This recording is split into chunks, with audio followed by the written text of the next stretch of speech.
L- Last weekend, I was in Region 6, and we had two very important engagements there. One as General Secretary of the party, and then as Vice President. So I met the business community in New Amsterdam, but businessmen from right across Region 6. And I laid out the vision of the government in the short and how we intend to pursue that vision in the short term and in the long term. I spoke to them about all the challenges that we have confronted since we resumed office and how we have addressed those challenges through a series of projects and policies and programs, and the successes that we have had. And they are clear about the future, what to expect from us policy-wise, and the kind of commitment that we bring to those policies. So all of the issues that you hear that have had repeated scrutiny at the national level, issues that you've heard about, that almost seem to be incessantly scrutinized and debated, and then we start all over in a never-ending cycle, like the gas-to-energy project and the hospitals we're building, and whether we should pursue infrastructure versus sharing out all of the oil money, or what we should do with oil money, and what we should do about fighting crime, issues of corruption. All of these matters were dealt with extensively.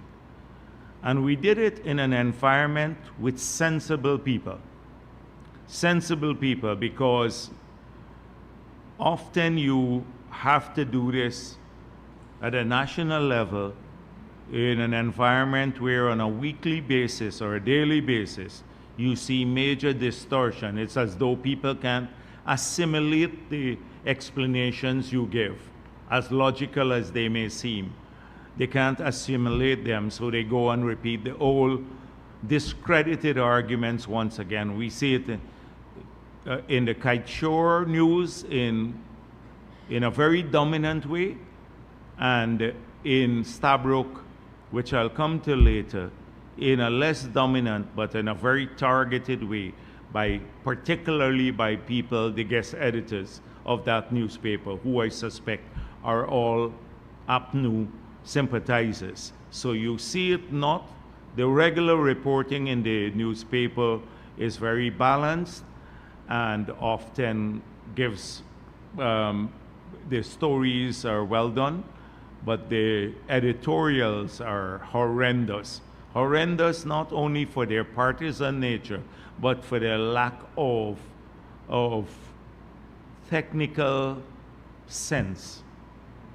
And so I'll come to that in a minute. So it was a good engagement, and we dealt with all of the questions. And we intend to do this right across the country. Yesterday, the President and I met with a group of young professionals doing the same thing, because we believe that these people cannot use the filter of the newspapers anymore and some television stations, that they are intent on distorting information before it gets to people. And so we have to remove that interface and go directly to the people to answer questions, interest groups. And the more we do this, the more discredited, like the Kite Shore News and the others, will become, because when people hear an explanation from you and they see how it gets distorted in the newspapers, they'd lose credibility, and hopefully over time people will not even subscribe to those jaundiced, biased sources of information. The other activity that in Berbice over this weekend was the youth conference organized by the PYO. It was the largest of all of the other camps and youth conferences that we have had so far around the country. If you recall, in Region 1, we had about 1,000 young people, and nearly 700 in Region 9. In Madia, a couple of hundred, because small community. East Bank, nearly 800. East Coast, about 800. Region 5, over 2,000. And the one in Region 6 was about 3,300 persons registered. It was a massive gathering of young people, and it gave me an opportunity to talk about our history. What was interesting is something that I've said to you before. It's how most of those young people grew up under the PPP. They don't understand the 28 years that APNU had this country, where they managed it. And by the time they left, we were poorer than Haiti, according to Alistair McIntyre, who was a former Secretary General of CARICOM. He did a report in the 90s to say we were as poor as Haiti. So many of them don't know about that period. So I asked the gathering of 3,300 persons, how many of you know, the standard question, whether that to eat bread made from wheat in the past, you could go to jail in Guyana? And one person, one young person knew this. It means that we don't know our own history and how far we have come. One person there.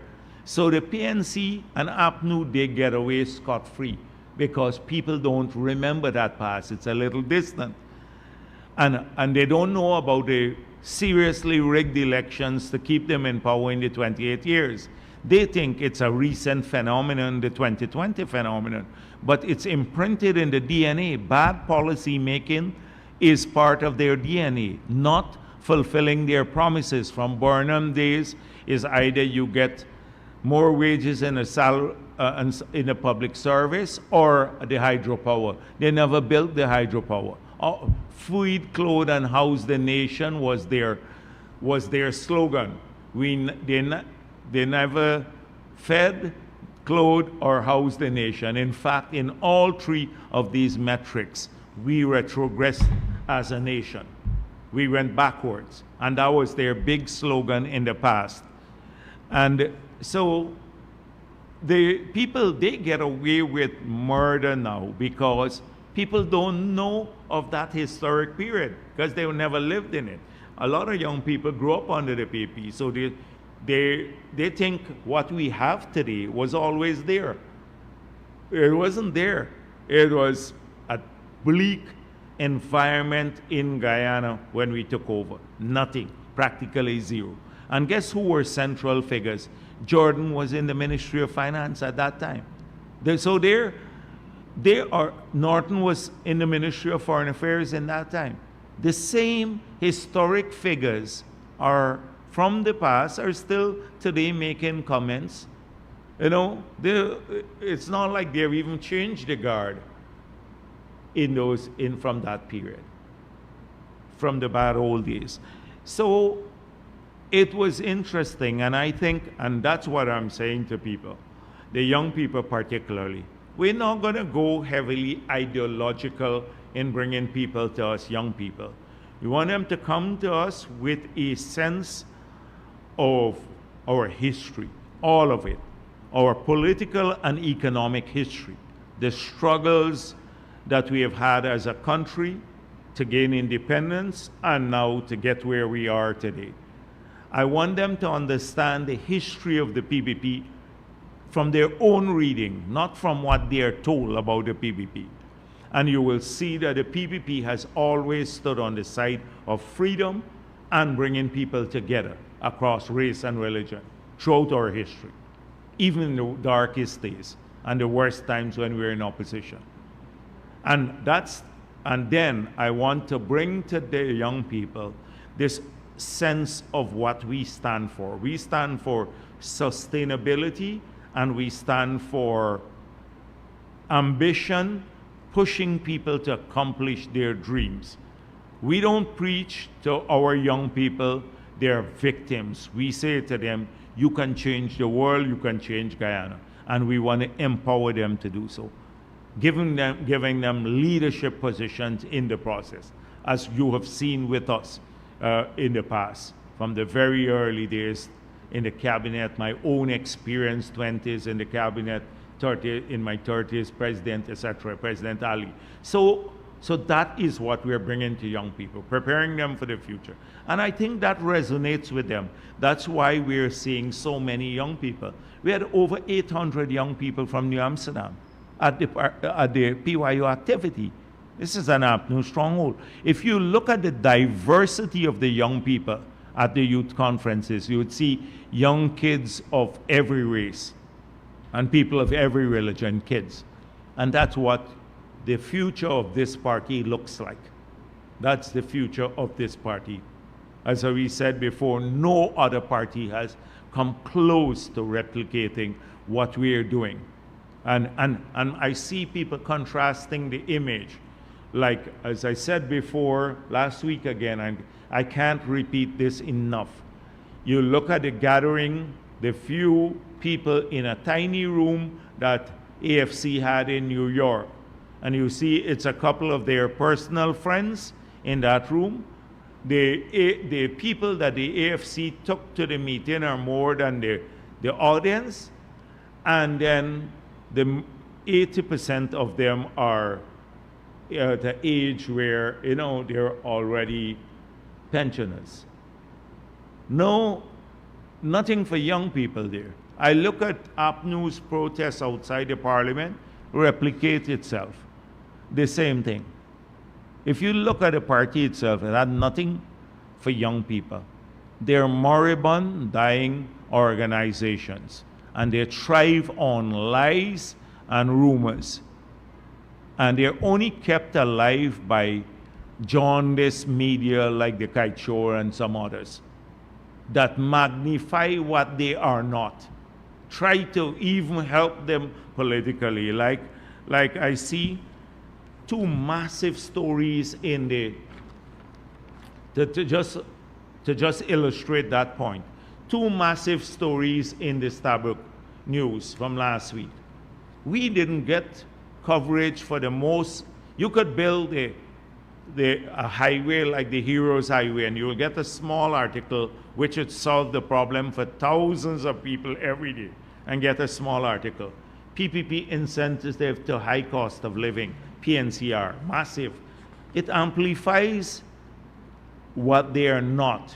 They have not dealt with the cost of living issue that we have dealt with so far. I've pointed out of the 6 major drivers of cost of living, that the 5 that the government had a role in, that is transport, electricity, water, internet, and mortgages, that's payment for housing, that the figures have been kept constant from 2020 and even lower than 2020. The one component of cost of living, which is food prices, that one is fluctuating. And we have gone through supply responses by removing taxes and a whole range of stuff, hoping to attenuate that. But it's fluctuating. They haven't dealt with that at all. But they say, we're insensitive to it. We're PPP. If we were insensitive to it, we wouldn't have done what we have done, and which even the developed world has not done. The developed world has not done. And they would never done that because they don't have imagination, apart from just the capability to tackle these complex tasks. They don't have imagination. As Jordan has demonstrated over and over again when he tried to put the VAT on education and healthcare and water and electricity and hinterland travel and all of that. So they have no imagination. So they got a great, that's why I'm saying, they're moribund, the AFC and APNU. They're dying forces. They have they're racist organizations. They deal with, they don't have young people involved. They're poor on policy making, and they're just kept alive by big stories in these papers. Look another one. The same Starbuck News. PNC magnifies again. PNCR promises 400,000 income tax threshold if elected next year. This is such a clownish sort of promise. Clownish. We've seen this before in 2015. All of the promises to everybody and nothing was delivered. It's such a clownish promise, but it makes a big headline. They haven't even thought about this. I suspect they saw the president's speech, which they did. They had nothing to say, so they sat down and said, let's outpromise. Let's outpromise Air Finale. So what can you come up with? And then they come up with a figure and it gets amplified. No fact checking, nothing in the article that says this organization calling itself APNU and AFC, they're prone to make promises that they have never implemented. And so they can't be taken seriously. But they're kept alive by these reports. So, the young people coming back to what we're building here. Apart from everything else that's happening in the country, we're building the party of the future. A party that is diverse in its composition, ethnically, religiously diverse, gender diversity in our party and leadership. A party for the future, a party that focuses on serious planning and has a long-term vision. A party that has values, which is bringing people together to fight for freedom. That means not rigging elections, but fight for people to have fair choices. That's what we're working on in the PPP. And last weekend, we're moving closer to that goal because we believe 3,500 young people from that region alone got a little bit of an understanding, more directly from us, not through their rumors, etc., about what we stand for in very practical terms.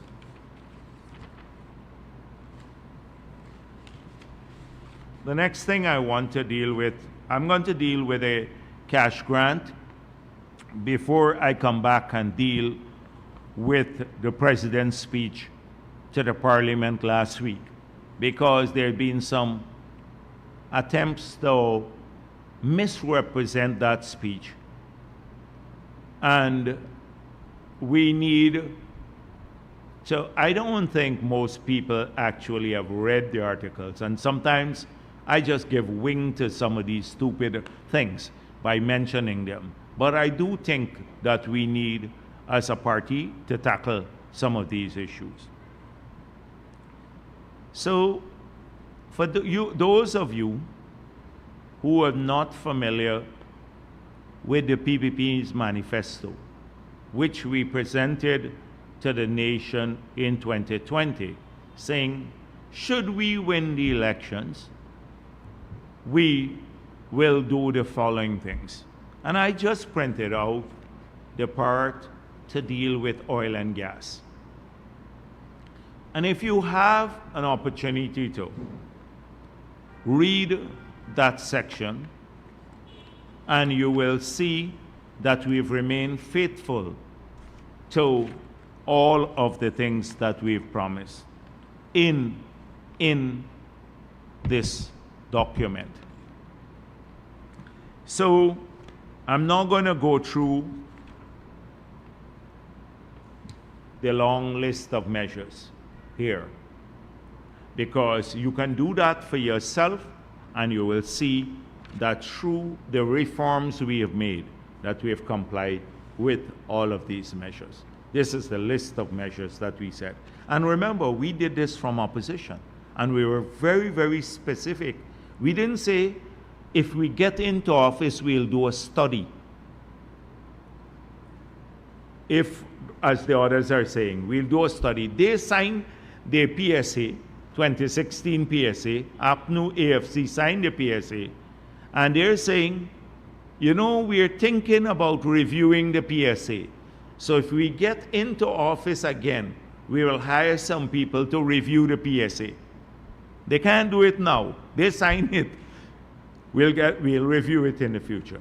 We didn't sign the PSA, but in opposition, we listed 1, 2, 3, 4, 5, 6, 7, 8, 9, 10, 11, 12, 13, 14, 15 things that we will do in very specific terms in our manifesto. And we have done them. We've done them. To improve the framework for proper management of the resources, accountability and transparency, and getting benefits to our people. We've done it. So this just tells you about the nature of the political parties. Now, we did this in opposition. We didn't have state power, but we could have come up with specifics. But in the part where we talk about the use of oil money, we again define where the resources will go. And so what we said, support for job creation. How did we pursue this? Today, we're co-investing with investors as part of the budget to create jobs in many areas. We rebuilt the call center in Linden. We built 2 in the Essequibo, in Berbice, in Essequibo, in different parts of the country. We're investing in the shell, and we're getting people to operate these call centers to create jobs in these areas. That is, we said, support for job creation. Because under APNU, tens of thousands of people had lost jobs. In Blackbush Polder, we built the factory shell. There, we got a company to start buying the goods from the farmers, the produce, and processing. That's one method. 2, we invested in the road, a road to the intermediate savannas. We built out the road, and we did some investments in some of the I think it was for a silo there. We set aside money. As a result of this, we have tens of thousands of acres now starting to go under cultivation for corn and soya, more job creation there. We took from the oil money of some of the resources, and we did 15,000 part-time jobs, so that those 15,000 Guyanese now are getting $40,000 per month for 10 days work.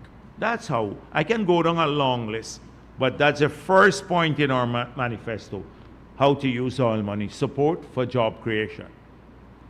The building program for the 30-something thousand house lots we have done have generated more income and jobs for people, because more people are working infrastructure-wise, etc. But I don't want to belabor the point, because I can spend half a day only on job creation on what we have done. The second point is world-class education and healthcare for Guyanese. We started 12 new hospitals. Mount Sinai here working with us on management. We're training more people for the hospitals. We're going to rehabilitate all the other hospitals around the country. You see that investment, consistent with our promise. In 2020, this was made. World-class education, you've heard what we have done. Scholarships, university, free university, etc. I don't want to go through that again. We've kept that promise. That was the second promise that we said we want to use oil resources for. The third, social and economic infrastructure. Some of the social infrastructure, to a stadium at Palmyra, a stadium in New Amsterdam, track, 2 in Linden, and a Regina, we're doing one. We're at Albion, right across the country. Grounds, 34 grounds in Georgetown, 125 in Berbice, everywhere, all around. Social infrastructure, investment. We kept that promise. Economic infrastructure, power plant, roads, ports, bridges, that's economic infrastructure. I don't need to tell you what we've done. Gas to energy, we have started in the highways, community roads, a whole range of stuff. So we kept the third promise, social and economic infrastructure. The fourth one is targeted cash transfer to Guyanese, particularly the elderly, children, and poor and other vulnerable groups. So we said cash transfer to Guyanese. It's here in the manifesto of the PPP. I'll come back to that one in a moment. So that's the fourth one. The fifth one says strong local content for Guyanese with legislative safeguard. APNU had refused to pass the local content law. We passed it. 1,000 Guyanese business now earning about getting income about 700 million US or $150 billion a year. That's it. We did it too. So we've done 1, 2, 3, 4, 5. Saving for future generations. We've already started saving part of the resources through the Natural Resources Fund. And the next one is tax reduction for Guyanese businesses and individuals. We've removed the VAT. Since we got into office, we removed VAT that they had put in place. We removed the corporate tax for education. We removed the corporate tax for health care. We've reduced overall taxation for many entities. The president promised to expand tax holidays. We gave greater tax incentives. Now, as a result, we had 9 new international hotels built. Every one we've kept. Every commitment in the manifesto that we've outlined as to how to use oil and gas resources. Every one of them consistent with a vision. So I didn't see any other party do this. I didn't see them promise in their manifesto any of these things. No other political party was so pointed and kept their promises in everything we listed here. And the policy measures too. The nearly 20 policy measures, forget that. We implemented them. So when people go to claim, I see some people claim cash transfer. You know, the APNU, any idea now, as we said, the GT is their idea, the Linden Road was their idea, the paving Linden-Soesdijk idea, to build a bridge in Wismar was their idea. Everything is their idea. But as I pointed out, it's a stupid thing to say that it's your idea to give cash transfer or to use gas to generate power. Any dunce would know that if you have your own gas, you will use it to generate power, and you get cheaper power. And then you can also get cooking gas and all of that, rather than import expensive fuel to do it. What brain power do you need to do that? What brain power? And I saw AFC went to complain and we didn't do any feasibility study. They went to Washington and the people laugh at them. It's a comedy show. Exim Bank did their own due diligence on the same thing they said we didn't do. The technical feasibility and financial feasibility and the environmental studies. They did it separately. And they found it's okay, and soon our document will go to the board of the Exim Bank. So you to go to complain to the US government when they did their independent, their own consultants came and did this study and found that all of these things are okay on the project. So that's the clown show that AFC had in Washington. People laugh at them for this sort of thing. So everything is their idea. So they said, oh, now cash transfer is their idea. Since when that is a unique thing? It's in our manifesto from 2020, you see it here, to Guyanese, and particularly some groups. We started off with the particular groups by our children, giving them more money first. We started off with the elderly, those with disabled. And now we're having cash transfer to a larger group of Guyanese. So it's not Clive Thomas. Clive Thomas has been a failure in everything he's done. Clive Thomas come up with $1 million.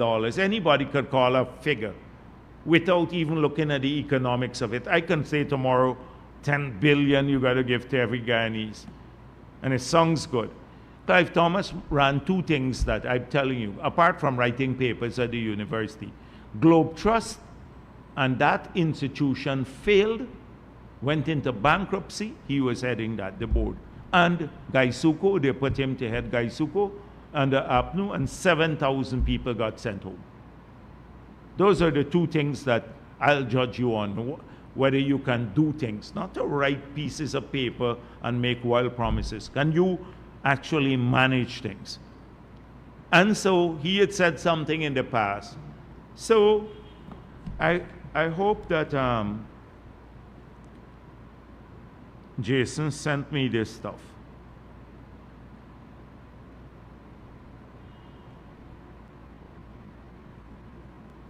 Here, I don't think he is sent. Oh, this is it, I think. Jordan did say that widespread cash transfers are unlikely to find favor. If it is a case where you're saying everybody in the population must get a transfer of cash and so on, I can tell you that will never fly. You hear? He just said if it is that everybody in the population would get a cash transfer, that will never fly. Jordan, the Minister of Finance under APNU, talking about this. And today, they're claiming credit for it. This is the Minister of Finance on record saying, if you're talking about money for every person in Guyana, that will never fly, never fly. So that's their position. Today, they're claiming credit for it. So let me tell you now, let me come back to the cash transfer. Having said all of this, so first of all, it's part of the PPP manifesto. Two, their track record is that in spite of all this gaffe now claiming that they want cash transfer and they want billions to go to people, the Minister of Finance said, if you're talking about cash to every person in Guyana, it will never fly. So we established what their position was. So President Ali made the announcement, and on Thursday last, 200,000 for every household in Guyana. By Friday morning and Friday afternoon, I did an interview with some reporters. And if I said to them after the interview that we're reconsidering this, but do not say anything as yet. And I told them specific. That's Friday afternoon. And the person who interviewed me can confirm this, because I said, please don't say anything. This was Friday afternoon. Because from Thursday, when the announcement was made, to Friday morning, we were bombarded with calls. So already, people from families were calling us to say, we will, if you give the one person in the family, we will never benefit from anything. These are within families. A woman called me and said her husband works in the bush. Well, you know what I mean, in the interior. He came out at the census. His name is there as the head of the household. When he was here in the census, he gone back. He never gives her a cent. He heard about it Thursday. He said, you tell me when I'm coming to collect the money. He'd leave the interior, never give her a cent of money. He comes out and he goes back in there. And he wants to come out and collect the money. She said, if you give him this money, I never see a cent for me and my children. We'd never see a cent. He'd take it and go back in the interior. We have people who close to us. They said, people are coming to us, they heard about it. Tenancy agreements. By Friday afternoon, the tenancy agreements, everyone wanted to sign up a fake tenancy agreement. Because then you present your tenancy agreement. After we would have used, say, electricity bill, etc., the primary household, fake tenancy agreement. We would have ended up with 500, maybe 600,000 households, the secondary one. Then we saw people starting going to GPL. They want new meters and all kinds of things. So for their own room, all kinds. Before Friday, we realized that you couldn't count on the goodwill of people anymore. That they exercise, because we want every person, every family to benefit, real family. But we would have ended up with controversy and a never-ending issue to prove in a house how many persons were, how many households you had. And this was Friday morning, and by Friday afternoon when I did that interview. So we told Finance Friday to start re-looking at the issue. I saw Jordan on Sunday. No doubt somebody from Finance told him we're reconsidering it. So Sunday he said, oh, I suggest that you go to 100,000 now, as though it's an original idea. The same man who said it will never fly, you heard him, will never fly under the afternoon, never get it. I suspect somebody told him that. The government is reconsidering it to change it now. He claims credit for it. APNU is saying, it's our great idea. They are the idea now, you know. I don't give a damn about APNU and their idea. For us, it's as the president said, we want this to be fair. We want to ensure that it's done transparently. We want to have an easy way of verifying people, because now you have to prove who is the head of the household. Not just whether there is a household, but who is the head of the household. So that is the conflict now. So even when you have proven that there is a household, people say, he's not the head of the household. I just supply more money than him. I just put in more money in the house. It was creating problems even in the family themselves. The way, and the president was gracious enough to accept and to agree to change the system. And now it may mean even a bit more money paid out, because we may have more than 600,000 individuals. We're aiming for about 300,000 households. So we're at $200,000 each. That would have been 60 billion. But we may have more than 600,000 people. So it may mean a bit more money, but it will be an infinitely fairer system. And it avoids us, the government puts us in this unenviable position where we now have to prove who is the head of the household. And just imagine that will be never ending, never ending. And leave a lot of people dissatisfied. If every adult gets it now, we know who our adults are. We can prove who are adults, and we can prove that they're Guyanese. And those are the two criteria, Guyanese and adult.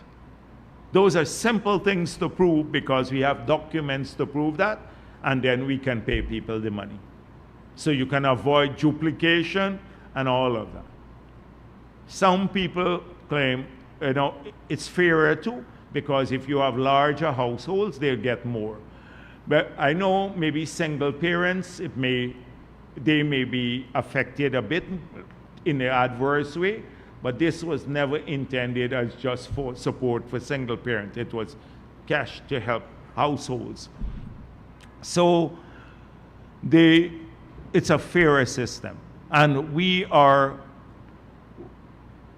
listen to people, we look at the method we were using. First, we're going to use electricity bills and then look at the secondary households, but it will be a total nightmare. Total nightmare. It will end up in a lot of corruption and controversy if we try to determine households. Because even people who agreed that they were the head of the household in the census now change that. They're changing that.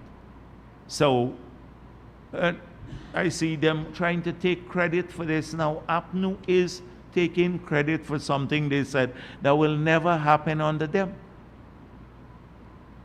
And Jordan is the worst one. He actually said, he was speaking as Minister of Finance for them, said it will never fly. Never fly. And made it look like it's alien to what we promised. It's here in our manifesto. We said it. It's consistent. But what you will find with us, it's not one or the other. We said all 6 areas will get attention. And we're focusing on long-term versus short-term benefits. And that's holistic. And we are tackling I'm going to deal with some of this. Oh, the Dutch disease. The Dutch disease is something different. It's a change in relative prices. It's when you have the exchange rate appreciating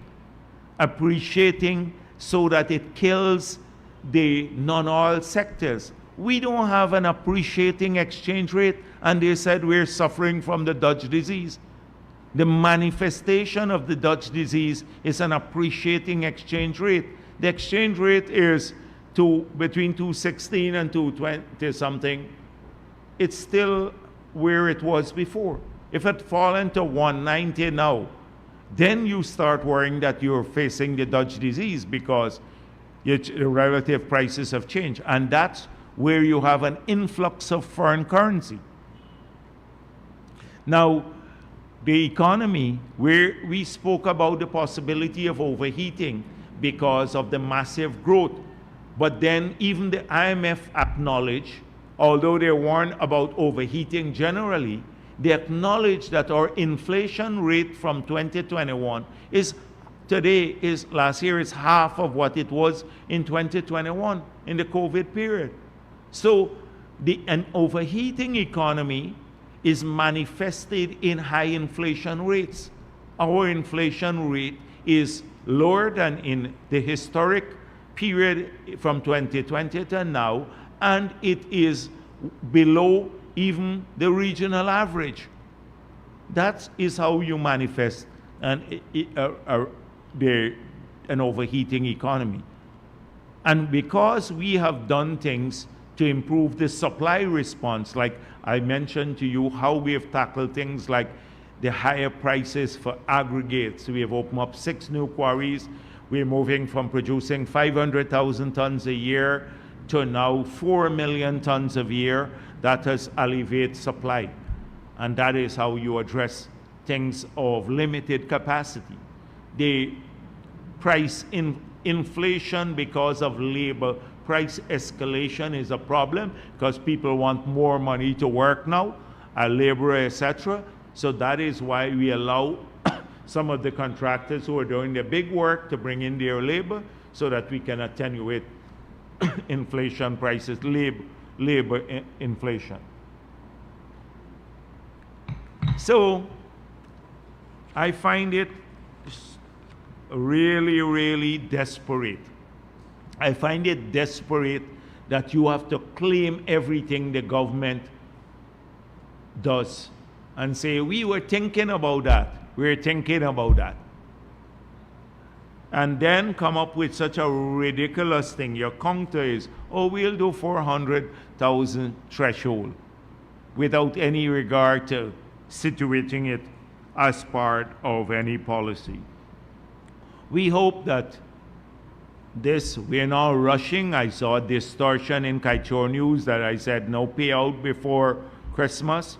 So what we said is that we will try to complete this exercise in 5 months. That's what we said. We'll try to complete the exercise in 5 months. We will start as soon as possible, but the systems have to be in place to avoid corruption. Now with this 100,000 per person, it makes it easier because we already have the databases of, say, our pensioners, we have the database of our public servants, etc. Those are verifiable databases that would allow us to do that. When we go into the villages and maybe the wards in the cities, say South Georgetown, people now working for government, we'd have to put in place a proper mechanism that people can go to a place maybe and then take their ID cards and passport, verify that possibly, and then receive their money in the form of a check. And then we could even probably, they verify there, they get their names on the list, the checks are cut, then they collect the checks or it's posted to them. So that's it. We're hoping to do most of the transfer through checks, not cash. In the hinterland, as I pointed out, there may be a little more difficult time to get checks there because people who live in the remote parts of our country may not have a bank to encash the checks. And so we'd have to find another mechanism there to ensure that the right people get the money, and through the process it should be audited. And now it's clear. Soon you would have heard APNU said too, oh, they didn't give a PNC household. Well, now you don't have that. Every person, including Norton, he's eligible for his 100,000. I heard Jordan was worried about me collecting 200,000. The same Jordan who've been transferring lands and all kinds of things, who's charged and before the court for corrupt activities. He was worried about Jack. They were collecting 200,000. He got his way now, right? It's 100,000. But waste of time, people. That's all I gotta say. And so you know who are eligible now. Everyone is eligible. This morning I got another call. What about convicted prisoners? Would they be eligible? It never ends. Oh God. You see, when you start doing these things, like my phone has been just going non-stop, people coming to my gate at my home, etc. Every permutation of what could go wrong comes up. Every permutation. Could you split it? This man, I don't like him. He's in my house. All kinds of things happening now. All right. No. You get a chance to ask questions. So please don't interrupt my press conference, Critic. All right. Yeah. So I will deal with that at the end. So I'm not finished as yet. So that was just before I came here. Now we have to think. We got to figure out, if you got to come on your own to collect this cash, how would a convicted person come out and collect his cash? Because you have to appear in person. You can't send your relative to collect this money now. So we didn't give it a thought as yet. You have to now think about whether convicted criminals are eligible. And that will be another debate in the newspapers. Guess what? Half of the people would be for it and another half against it. And then we get caught in the middle too. So all sorts of things that happen. So we want systems in place, proper systems.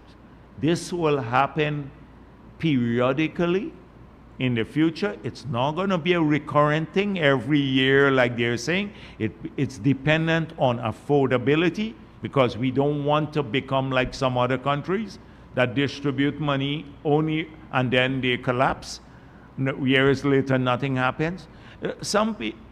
Anyhow, I don't want to go down that route, because then I can show you how flawed their positions were. But then it doesn't matter. Everything is flawed about what they have proposed. So I might as well not go down that route. We're thinking about this. This is really, it's a sustainable thing for us. We can do this periodically, give our people some money, we can give them, and still do the infrastructure. Better housing, better roads, better hospitals for our people, balancing the interests. You don't have to do one at the expense of the other. Our people can benefit, and also we can do that. That's what we're about, balance and in a sustainable way. You remember they said, don't build no road, etc. Let's share out the money alone. But then they were against sharing out money at all in the past when they were in government, as you just heard from Jordan. So that's important. This brings me to this editorial. As I said before, these editorials that are written, you never know, because who writes them in the Starbuck News? It's just like the peeping toms of the Kaichor News. So I believe they're cowards, people like this. I said it before, they're cowards. They would never put their name to an editorial. So you can't get to expose how stupid they are, and even worse, how stupid they sung the ideas they put here. And how condescending too. So this one speaks about the president's speech in Parliament and the 200,000 grant. And they concluded, the last one, this is not the way to plan an economy.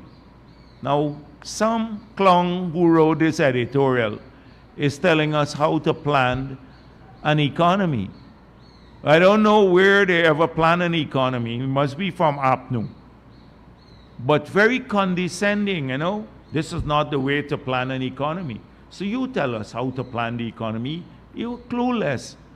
We've shown that in every period we've been in office that the economy has grown, and we're moving forward to the goal of, we move Guyana from this poorest country in the hemisphere, as reflected in the own Starbuck News article published by Starbuck News in the 90s, the poorest country in the hemisphere, to first of all a middle-income country before oil and gas, and now a higher middle-income country now with oil and gas. Throughout it all, changing it. And they're telling us this is not the way to plan an economy, but we don't know how. Then, what is the philosophy behind the grant? The philosophy is giving some back to our people. We got to outline a philosophy, one, and then, the grant can't be enough to tackle the horrendous cost of living burdened. Based on their 90 weeks article in the newspapers, 90 weeks they have been a cost of living series running, and not one of the 90 weeks they said what the government has done in the 5 areas that drive cost of living. Not one of the 90 weeks. You can run an article or articles 90 weeks in a row since we got into office about price increases, but never say that this government has done the following things. $80 billion of implicit tax subsidy on transportation. $70 million US to avoid electricity rates going up, keeping water prices constant, invest so that mortgage rates have dropped by 3 percentage points under this government. When the world mortgage rates are soaring in the United States, it's forcing people from the middle class to lose their homes. Never that. In their 90, they're so proud about their 90 cost of living series. Never one. And what's the philosophy of this? Pure nonsense. Condescending again. Very condescending. Oh, we know it best. We have a philosophy for giving grants. We know it best. Respect for intergenerational equity. This is the same people who will tell you about Norway. Now we are saving for intergenerational equity. Every time we build a road or a power plant, when we get 9 new hotels, that's wealth for intergenerational equity, because 4,000 Guyanese will work in those and get income. When we build 12 new hospitals, we're investing in intergenerational equity because the next generation of Guyanese will get better health care. They don't see that. It's a clownish kind of analysis again, that, oh, you got to save in the sovereign wealth fund for intergenerational equity, just leave money. So we are leaving money there. And the same country, these are the same people who will quote the IDB and say somebody from the IDB or Norway said you have to do this. They have great respect for these people from abroad. Norway started saving, didn't save a cent of their oil money for the first 25 years of oil production. And they'd use Norway as the model. Norway didn't know about intergenerational equity too. So they have a beef here again with free education and free tolls, that this is a dicey thing. Again, everything, gas to energy is bad. Listen to the condescension again. That is unscientific, the gas to energy project, right? So Ali promised 50% reduction in the price of the gas. We said this a long time. So it may not come in by that time, but the government may still give you the 50%. And this is their conclusion. That is unaccountable, unscientific, and duplicitous governance, because we want to cut electricity prices by 50% to people and bring stable power in. And may do it, maybe the project could be delayed 3 months, but that's unaccountable, unscientific, and duplicitous governance. Condescending. They would never attempt to even apply any standard to what APNU is doing. They have no governance, etc. So it is the board to the NRF is a sinecure. But it wasn't a sinecure when there was no board and the Minister of Finance alone controlled the NRF. It was okay then, but the board now is a sinecure. Joe Singh is a sinecure who heads the board. Lamy, who is now the foreign minister in the UK, was a member of the board. So those are the people. They're sinecures, but when Jordan was the Minister of Finance alone, he was running the whole NRF, wasn't a sinecure. I can go down the list. It's condescending. Condescending, we know best. We're anonymous and we know best, but we can write an editorial. It's all nonsense that passes off for analysis every single week. We have to deal with it. And you notice they come around the same projects. And even on the accountability, again, it is Critic's contract. Again, that is in the audit report. It is the Auditor General spoke about the drugs being destroyed, misrepresented to say that the drugs apparently created the impression were procured in 2023 and 2024. Though for drugs procured in those 2 years, you read this statement from the ministry, less than 1% or 1.6% of it became obsolete and they had to destroy. Now, a lot of the drugs that they're talking about, the medical supplies and medication and supplies that they're destroying were pre-2019, and we had to destroy already 20 billion when we got into office. Many of those are pre-2019 and when you were procured for the COVID, but we came out of COVID, so we have to destroy them now. They're expired.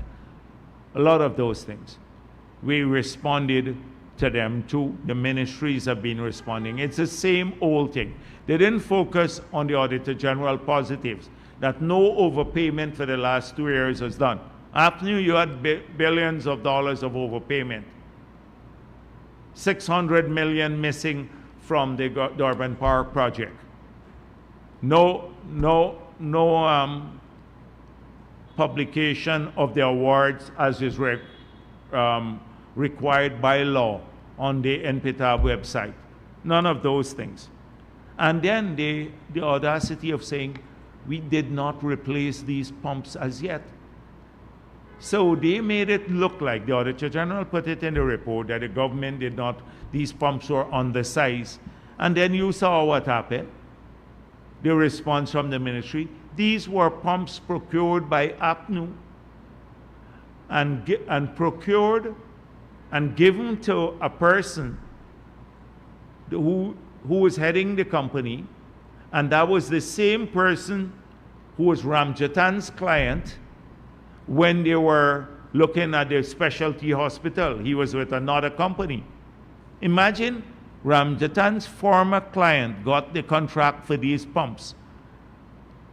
They supply pumps, not water pumps, pumps for like fire station. And then we now get the heat because they're not replaced as yet. We've been in discussion with the company. But they didn't deal with the crux of the matter, that who procured these pumps, that is Ramjatan, the PNC government and AFC, and it was given to Ramjatan's former client. Millions of US dollars. So even now we have to answer that. In the year 2024, we have to now go and account for what happened in 2019, 2018 under the PNC, their procurement. And it's in the audit report. And it made it look like, oh, it was the PP who procured these pumps. So these are, it never ends. They did not talk about, notice, nobody will speak about the 1,000 small businesses that were never there on the APNU. Of every race, you see the images, who in the course of the last 2 weeks in Region 6 and 4 got contracts worth about close to maybe 20, no, it would be more about $15 billion. Small contractors, nearly 1,000 of them that were never in existence under APNU because they didn't care too much about that. These were incubated under the PPP and people given an opportunity through a fair system because we work on rates. Now, we work on rates, they have a toehold now into their future. And it takes more time because it's easier to give one big man the contract and then monitor him. If you have to monitor 1,000 small people, it's infinitely harder than to get 4 persons the contract, 4 big contractors, and get them done. But that defeats the purpose of what we're trying to do, to help small people of every race to grow in the contracting core. So we have a deeper contracting core in the future. That nobody mentions that. It passed unnoticed. Starbrook will never give a page to that. But they will take one contract and hold their write-up about it. But the 1,000 companies that were not there on the APNU, 1,000 actually, in only 2 regions. We're doing this tomorrow for Region 5. And then Region 10 has to be done too, because early in the year we did some Region 10, all of the regions. And we said we're trying to go with contractors from their own region. So people from their own region. So in Sophia, here in Georgetown, $1.4 billion was awarded in block and B-Field alone recently. And we sought to have contractors from Georgetown, etc., different parts of the country.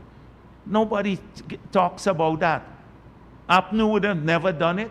In fact, when the contractors get this, young black contractors get this, they try to run them down. You remember how they tried to run down the Bamia school that the hits and jams people got. Well, the school is finished now. It's finished now. But if we had bothered with them, that group would have never gotten a contract. But then if they didn't get the contract too, they claim discrimination. When they got the contract, they run them down. Say, oh, they're linked to the PVP, as though people who are linked to PVP should not get anything. And not that they are linked to the PVP or they got the contract because they're linked to the PVP. But so what if people are PVP? They don't have a right to get contracts too. So we're not going to go on the defensive here because we have a proud attempt to expand that they would have never done. And not a word about that, but you can put a whole page in the newspaper about the Auditor General report that we are now replacing the pumps, and when the pumps were bought under APNU, and you didn't even deal with it when the response comes in. That's not fair. Every day we have to deal with this through the unsubstantiated reporting or the outright lies every single day. And had it not been for social media, frankly speaking, more people would have read these newspaper articles, etc., and probably would not have would have believed otherwise. Like in the past, they did. In the pre-2015 period, more and more people were reading the newspapers at that time, so they actually believe a lot of the lies that were told. I don't want to go through the long list of improvements in the audit report. There's a long list of improvements since they highlight the few things that you had problems with. There's a long list of improvement. But it will take a lot of my time if I had to go through all of these here today. These are, maybe I should just end here. So thank you. Dr. Jagdio, good day. Cordell Jones from Livewire News. There's been a lot of public consternation over large bank deposits being made by a senior police officer, with reports that another senior officer justified this in an affidavit. Is the government concerned about these developments? So let me make it clear that there is no attempt to discriminate against anyone. I've seen recently a slew of social media people who are linked to the opposition, particularly the extreme ones, attempting to portray this issue as a race issue. But that's predictable. Let me make it clear what our policies are. We support the police force. We support the leadership of the police force. We support them to do their work, but they must comply with the laws of this country. The PPP will not tolerate corruption in the police force or anywhere else. And when we find corruption in the police force or anywhere else, there will be no attempt to cover it up. So if you believe that you have a special relationship with the government and that we will, pursuant to that relationship, cover up your misdeeds, you have it wrong. You don't know the PPP.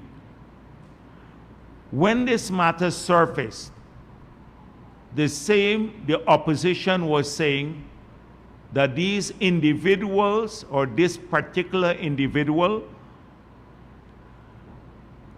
was linked to the government of Guyana. And they did not trust that there will be an impartial investigation. The AFC and the PNC called for external body to investigate because they believe that there will be a cover-up.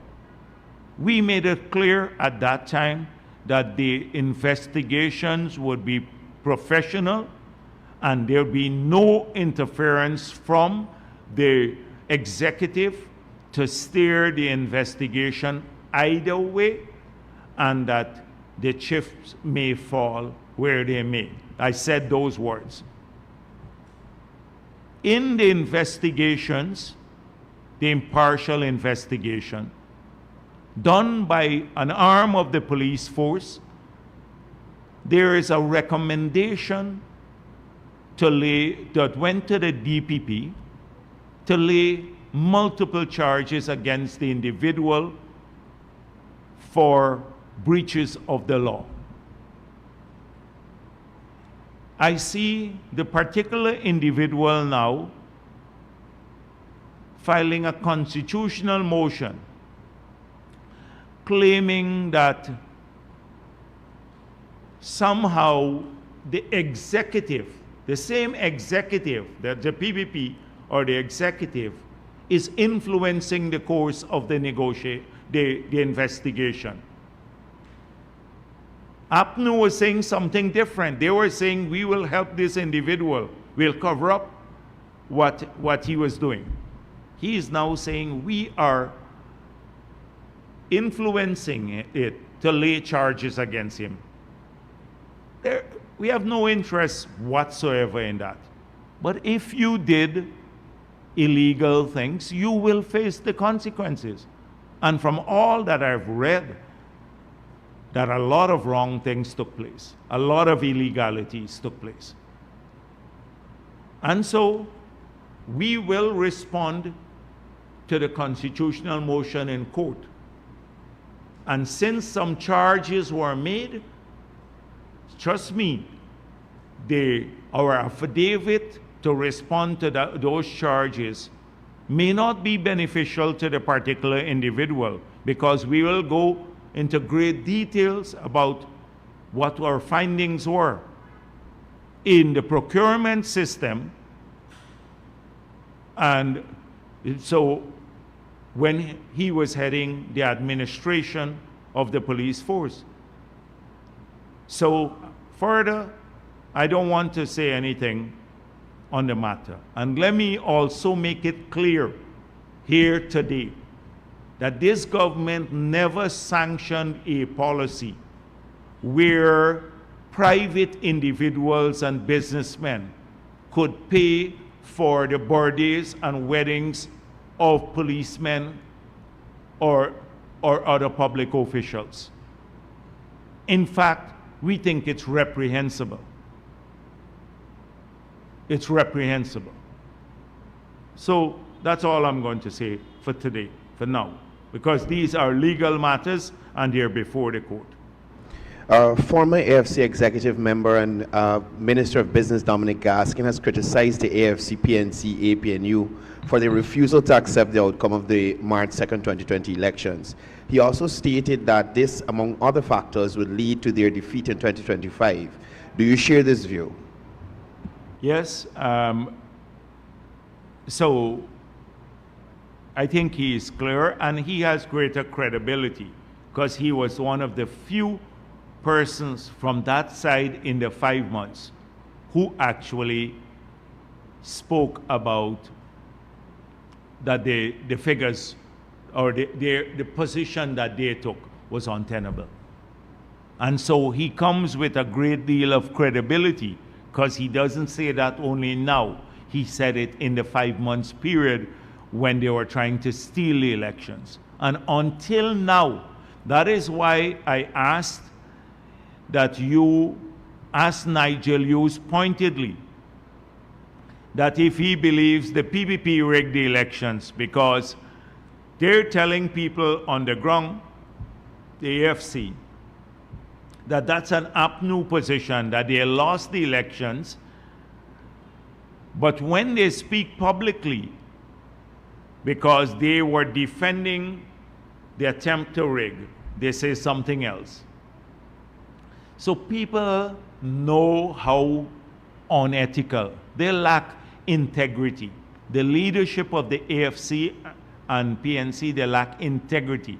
If you can't accept that your party sought to rig the elections and you defended the rigging, how would people trust you for anything else? And I think that is what Dominic Gaskin was getting at, that people see them as untrustworthy. And he was speaking about particularly the PPP's base. You know, how would you even go into a village or somewhere to campaign and say to the people there, your party was the one that tried to rig the elections in the last elections. So that's one. Their admission that they sought to rig the elections is not just important now for credibility's sake, but it could lend to their rehabilitation. It just shows they're unrepentant.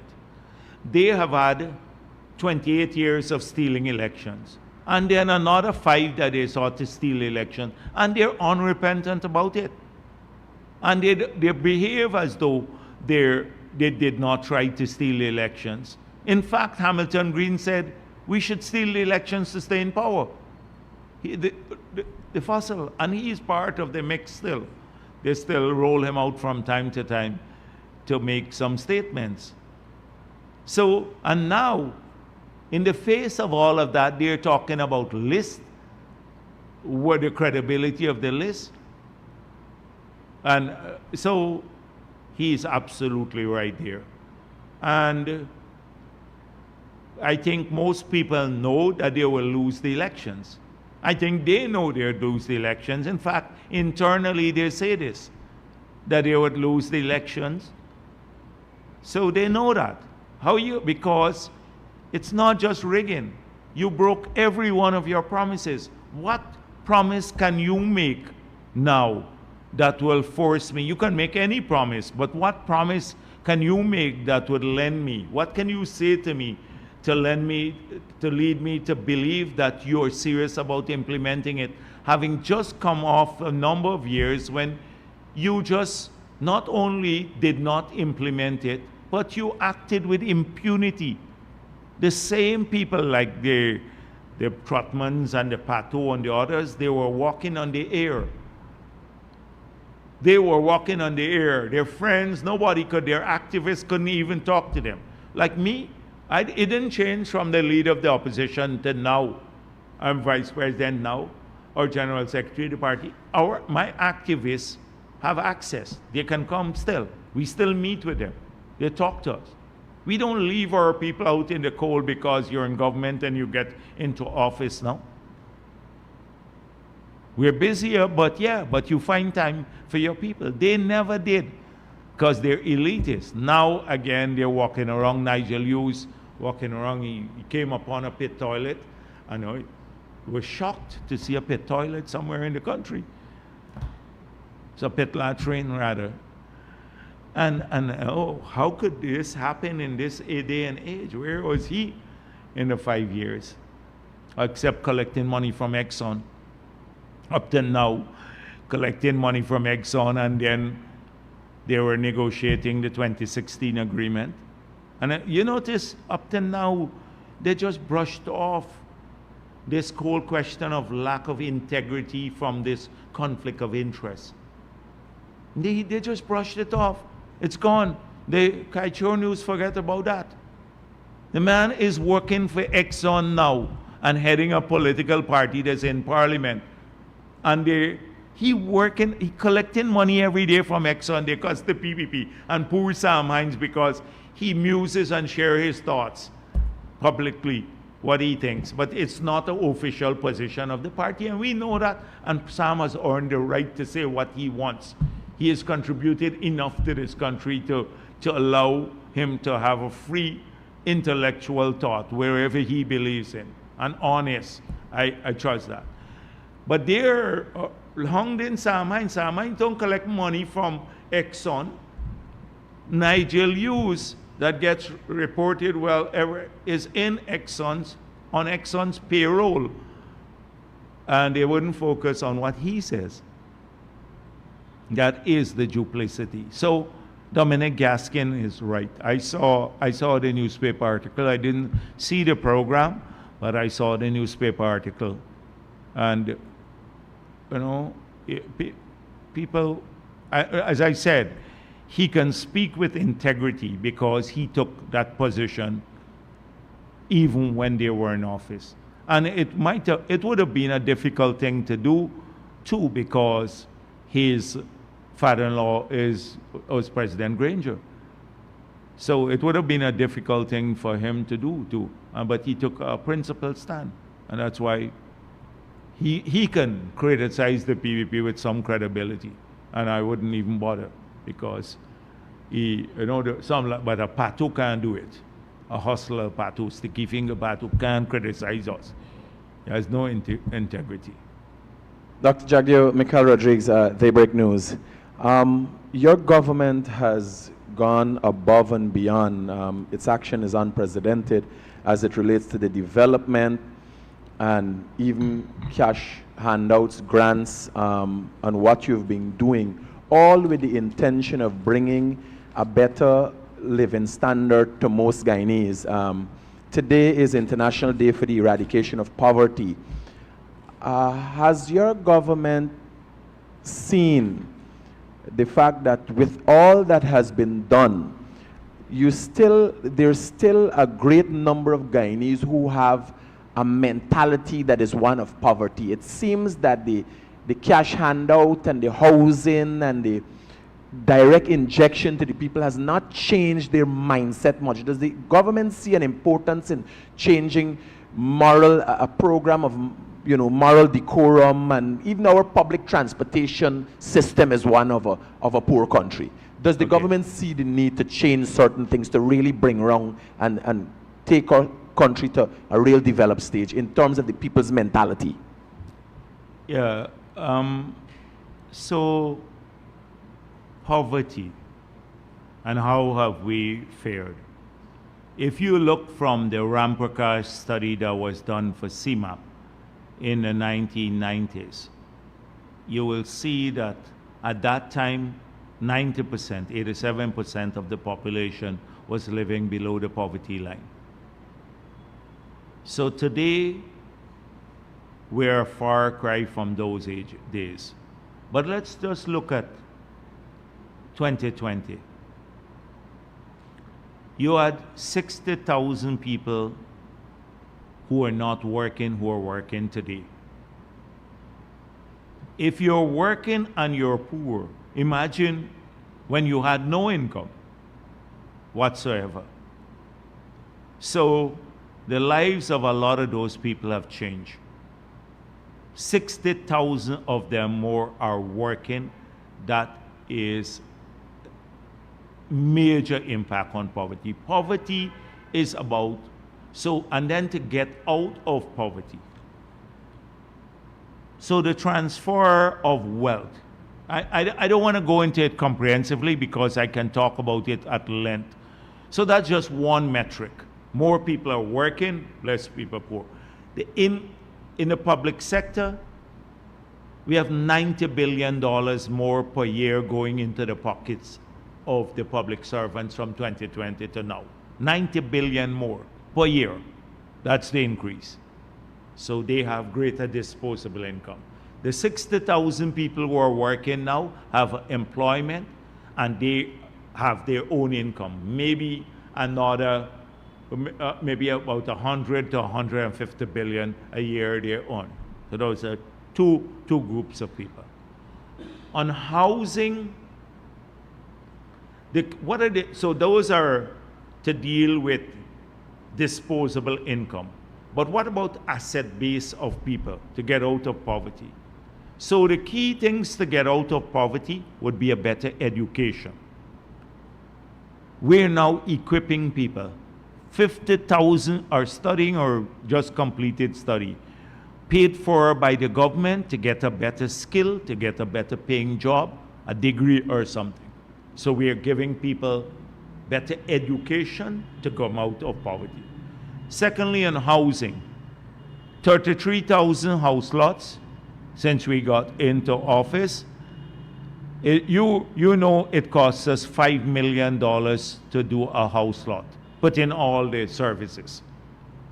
Many of those people are getting the house lot for $200,000, $800,000, $1 million.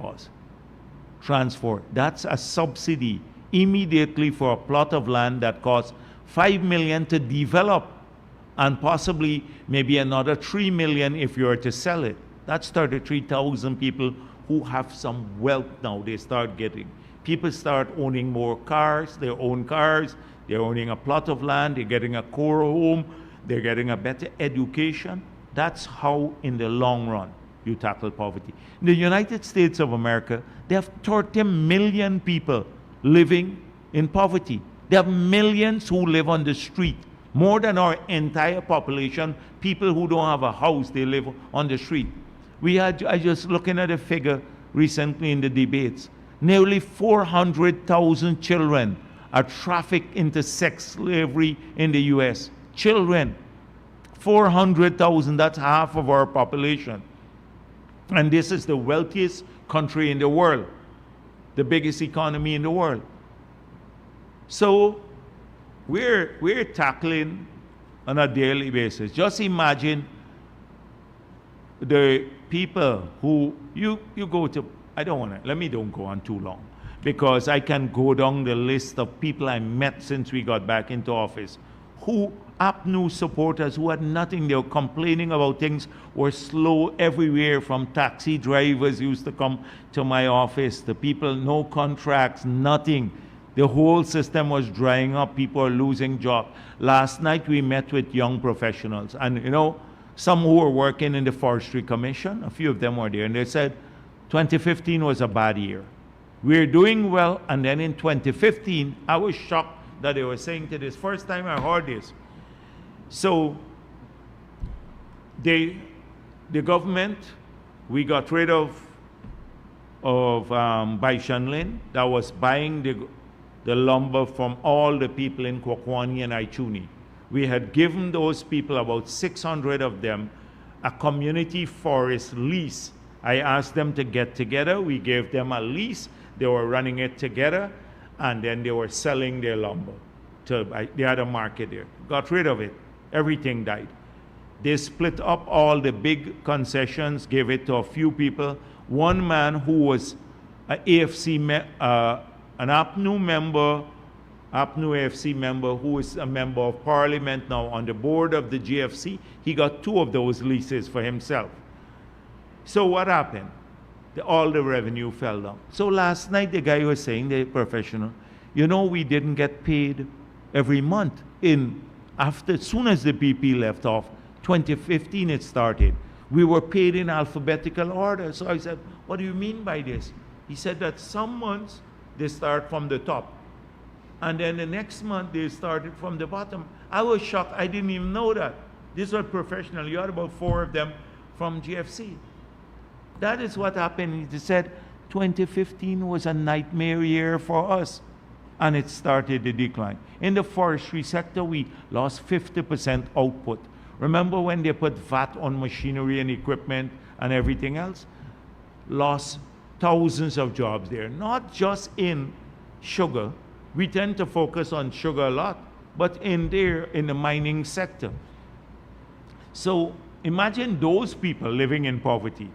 Think about in Kwakwani, and when Roussel walked away, that APNU caused the Roussel and the others to walk away. 1,000 families before the last election lost jobs there. They were working, they lost their jobs. What do you think? They'd grow wealthy, or they'd go into the ranks of the poor? So they have nothing to talk about poverty. They can't tell us anything about poverty, about fighting it. And so it is something we've consistently worked on. The mere fact that we're building out more opportunities in the economy, more jobs, broadening the base of the economy to agriculture and to the hospitality sector, etc. When people have more jobs, higher paying jobs, better opportunities, through their own efforts, they get out of poverty, especially if they have a supportive government. Dr. Jagdeo, you have on many occasions spoken about as asked by myself and others, about the unfair balance of the distribution in media and Kaicho News. And Kaicho News has now come out as, Glenn Lyle has come out vying to be presidential candidate, starting a political party. While that is happening, I have been monitoring, and Kaicho News's ads from government have in recent times gone up. while government or yourself is I got to write portraying a certain way, I forgot to write the actions, the words are coming out one way, but the actions of your government is different. Can you speak to that? So I've not gotten the time to write the president as yet, but I said as General Secretary of the party, I have to write the president. They must get now the same amount of ads that the mayor gets from the government and New Nation from the PNC. Equity.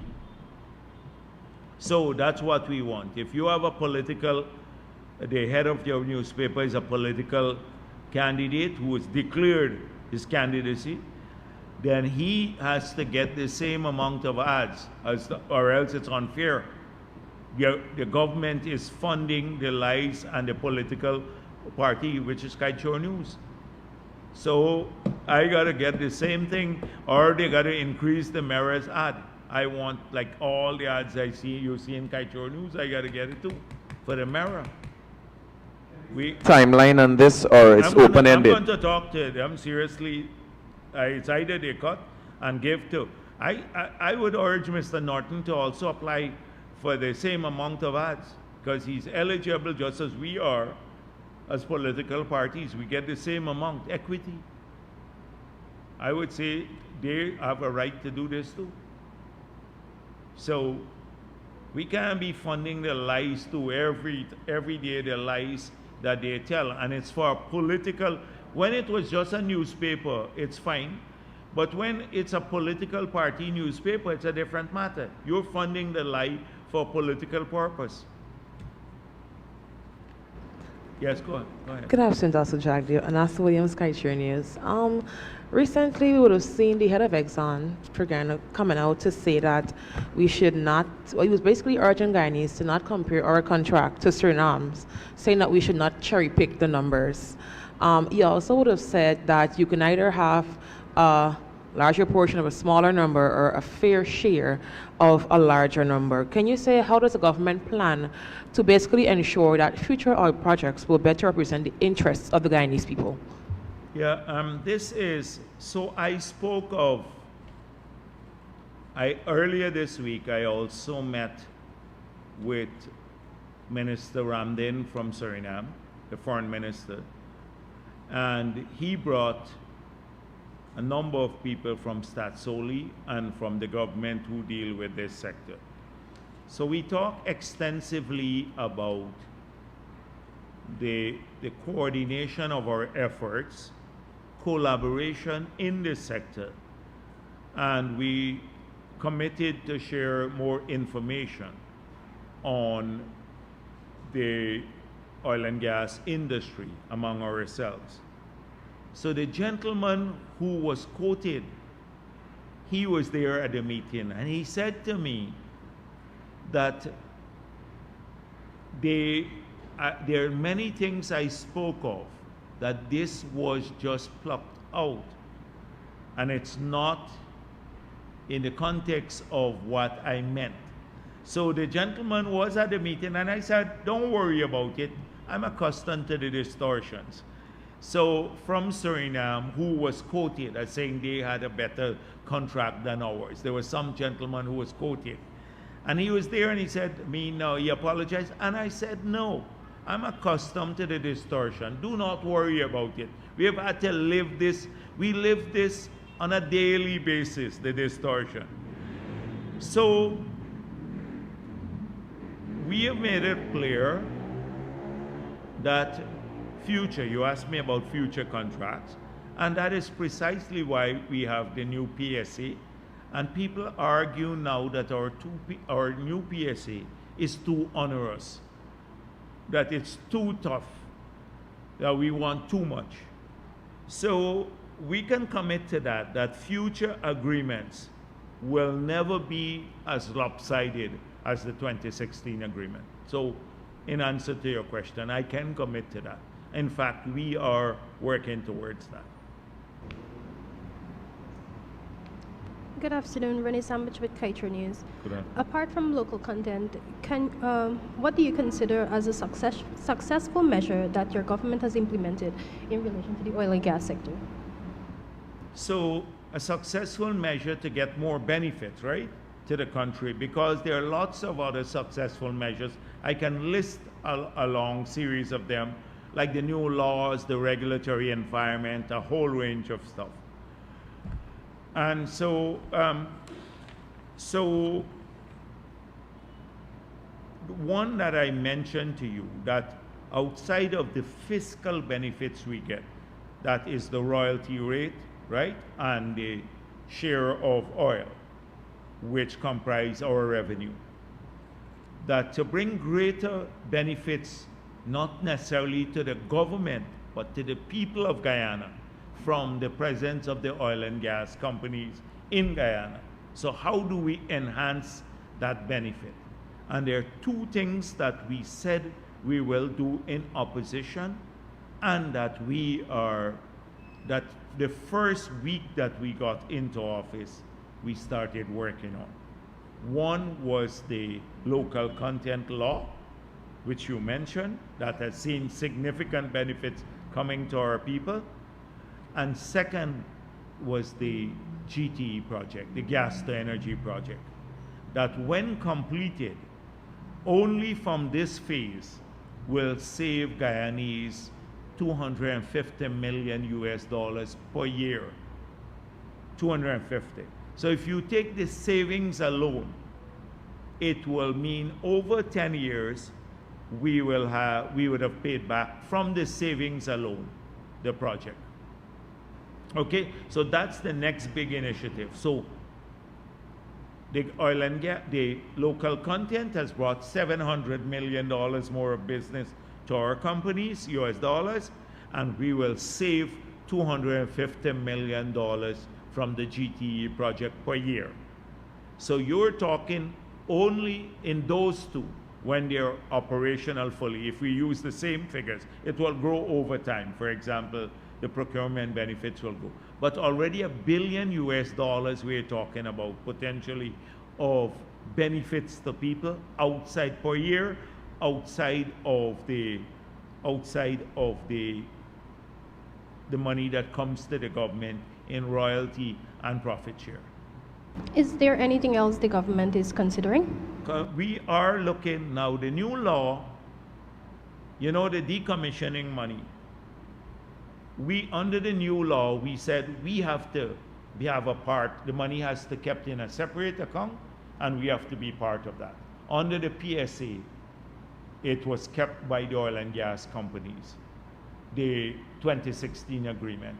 This is the first license. The sixth license was the first one where we said, from here now onward, the deductions for decommissioning would have to be in a separate account. We're hoping if they're open to that. I saw the president saying that they may be open to bringing all of the money from the other 5 FPSOs to the decommissioning account. So that would be ideal for us, and it's something that we may want to have discussions on, because I hope he doesn't change what he meant there, what he said there.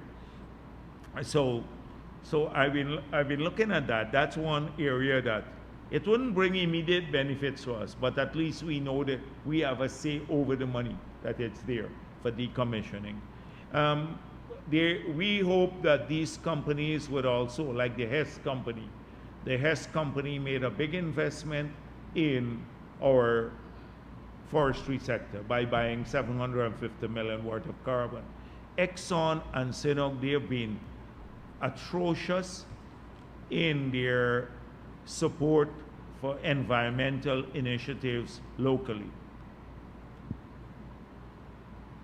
So we are hoping that they will step up in that regard too. Dr. Jagger, just a follow-up on issues of national interest. Recently, one government official and 2 private businessmen have been sanctioned by the Americans. Thereafter, the government official was sent on leave immediately after, and you had said that all government agencies are visiting the relationship with the Mohammeds, and also the government of Guyana requested the information that caused the Americans to bring sanctions against these individuals. Have you received the information, and does the government of Guyana still have business relations with the Mohammeds? So the original position stands.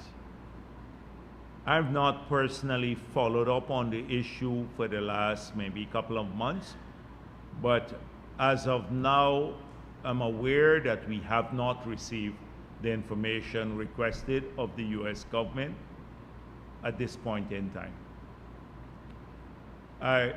There is an active investigation by SOCU. And therefore, I do not wish to comment on it. I will never call SOCU to ask them what the state of the investigation. We don't work like Ramjatan and the others to call technical people every day. But there is an investigation, from what I've told, by SOCU of the matter. As it relates to the government agencies, yes, and that what the president said at his press conference still stands. So I don't know how all the agencies should have complied with the instructions given by the president. The president made it explicit about what the relationship would be at the press conference. And therefore, we expect that the agencies would comply with the president's instruction. Good afternoon, Dr. Jagdeo. Shukwan Gill, DPI. In relation to Clifton Hickens' appointment as Commissioner of Police, has that happened as yet? Not that I'm aware of. I don't follow up these issues on a daily basis because it's not part of my remit in government, but I'm not aware of it. But the Attorney General has dealt with this matter in the public domain because there were questions about the legality of the appointment, and he dealt with it extensively, the Attorney General. I'm aware of it because I mentioned right here that I spoke to him when I saw it in the newspapers, and he assured us that all the legal steps were taken and that the appointment would be one that can withstand not just public scrutiny, but also any legal investigation or interrogation.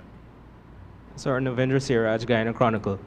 Just for clarity on the removal of tuition fees for UG and perhaps the government institutions as well. There have been questions whether persons who owe UG but might not necessarily have a payment plan with the bank or the university. Yes, once they owe the University of Guyana, then they're eligible for the write-off too. They don't have to have a loan at the bank or to the student agency. If you owe them and you don't have a loan there, but then you're eligible for the write-off. To the Dominic Gaskin comment. I know it was mentioned that it is important for the opposition to commit that they would respect the will of the people. But do you believe society would accept any commitment from familiar faces? Yes, and that's why they're in deep, I don't want to say the word, but you know what I mean. Because people don't believe them. And every time, so Nigel Hughes comes along and tries to present himself as the bastion of integrity, which we know he is not. We just dealt with that lack of integrity in saying that he will support Exxon's interests above that of Guyana. That's one. Then they try to sound like very smart on policy. And we have poked outside of the pit latrine policy. They have nothing else outside of that. It's just a bunch of nonsense. Every time they come up with something, even a child could poke hole in it. So they don't have any vision, they don't have policy, they don't have integrity, they lack integrity. And he's very thin-skinned too. You remember last week I spoke about this swag thing. Right? So they put merch and swag. And I said there's an informal definition of swag, and you can Google it online. It means goods from thieves and robbers, right? So that for them to say merch and swag, selling stolen goods. So I was joking about it. He wrote a long piece about Jagdeo needs to get with it, and you know that it's cool, it's a cool term and stuff. Thin skins, you know, silly thing. He didn't deal with the informal thing anymore. But apart from that, so that was a digression. So they have that, nothing to offer. And then there's this big believability gap.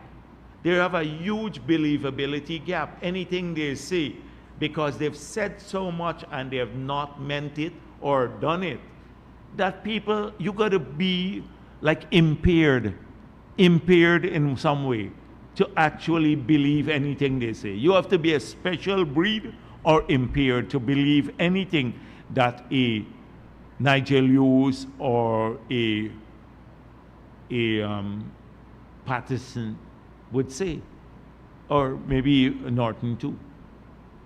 So that is something that they're fighting against. Who would believe anything they say? You think a pensioner can believe after they promise within 100 days to double old age pension and they took away their water? You think anybody would believe you get cash transfer when they couldn't give the 10,000 to our children? You're talking about $1 billion trash transfer per day, you know, and stuff like that now. Well, you couldn't keep the 10,000 for our kids. So that's the believability gap. Right. On the migrant issue in Linden, I've seen in some sections of the news comments that could be described as xenophobic, whereby they're it's not just xenophobic. It's the jaundice people like Deron Adams and Sharma Solomon. Jaundice. They can't discuss policy, nothing for the benefit of people. They defend their perks by hanging on to the leadership of these organizations, the town council and the region. These people, when the Prime Minister invited them to look at issues of flooding in the area and working, they didn't show up. But they spread racism. They spread fear all the time. First, it was the PBP is racist. So they pushed the racism line aggressively. Now it's fear of the migrants. They are coming here, kidnapping our children. They're taking our jobs. They're doing all sorts of things. The fear of the migrant is the next one now. So that is how they work. It's so transparent. These are sick individuals. They can't think of anything positive.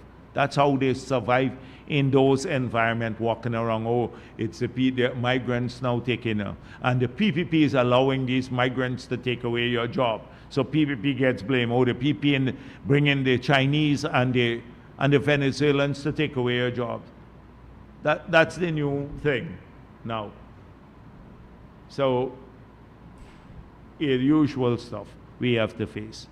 I saw now they went and tested the road. They did the probe. I don't know where they plugged the probe, but they just probe and they found harmful metals on the road that was used to be, the government built the road, and then we did a test, it's not so. That's it. But to stop the road from being built.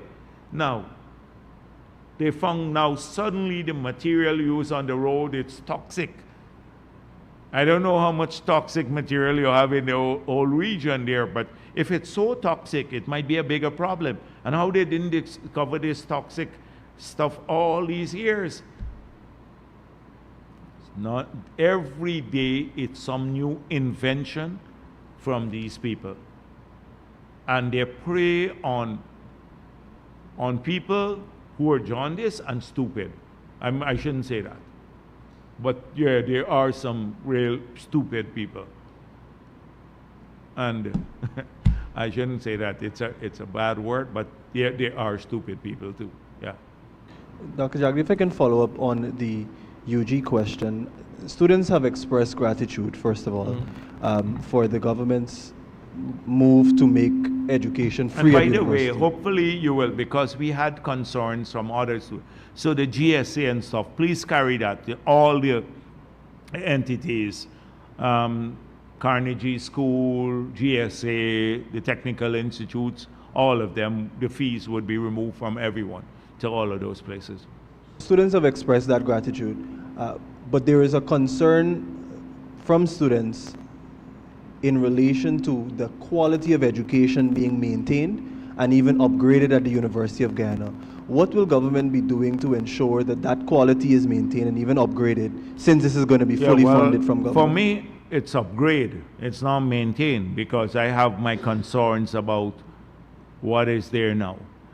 But it means also, so there will be a commitment at a minimum, to supply resources beginning January 1 that is no less than what they have now. So it's not like we're taking over and cutting the budget. The budget, we'd have to look at money coming in from private sources in the past, what was from the public source, the subvention, and we had a 3 billion subvention already to UG per year.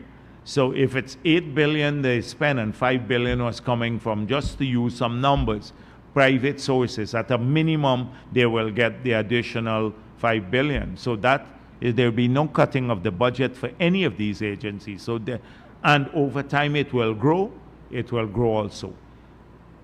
But we also need a management seized with sense of urgency. And you have to have structures there, like the council at UG has to push for better quality education and better use of the money.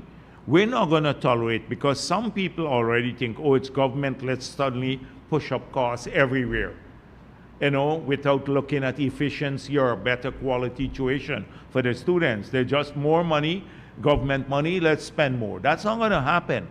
It has to be, we have to get output for it, more efficiency and better quality tuition for the children who go to UG and other places. Not just children, you have elderly who go there too. Well, people who go to these places. So that's something, but it means more intervention. I'm hoping the Ministry of Education now would play a greater role on quality, bringing in people from abroad. Professor Opede was there. I have great respect for him, who is running the gold program, the Nigerian National. They have to move them out at the University of Guyana. We need people like that who have been in education all their lives, several of them, to be part of the renaissance of education and the growth of a quality university, because they face a lot of competition through online universities. People nowadays are not bound by the past. I sung it almost like Kamala Harris, that bound by the past. The thing, right? They're not bound by the past. So they have so many options, and you have great quality degrees that they can pursue online now, without even leaving their home. So if we're not competitive at UG, people are going to opt for other opportunities, and we are going to provide those opportunities to them too, because our end goal is educating all our people, not just supporting UG to funnel everybody into UG, but access to education for all of our people and high quality access. So we support UG, grow UG, because it's our national university, but we're going to also give people choices, especially people who live outside of, say, Region 4. If you live in Region 1, 7, 8, 9, or in Linden or somewhere else, or in Crabwood Creek, you don't necessarily want to come down to a physical campus. You may want to pursue a degree, and you have to have an opportunity too. So this is something we wanted to succeed. This is going to be This is part of our manifesto, high quality. It says world-class education for our people, world-class health care. That's where we want. Eugene, anything else? Okay, thank you very much.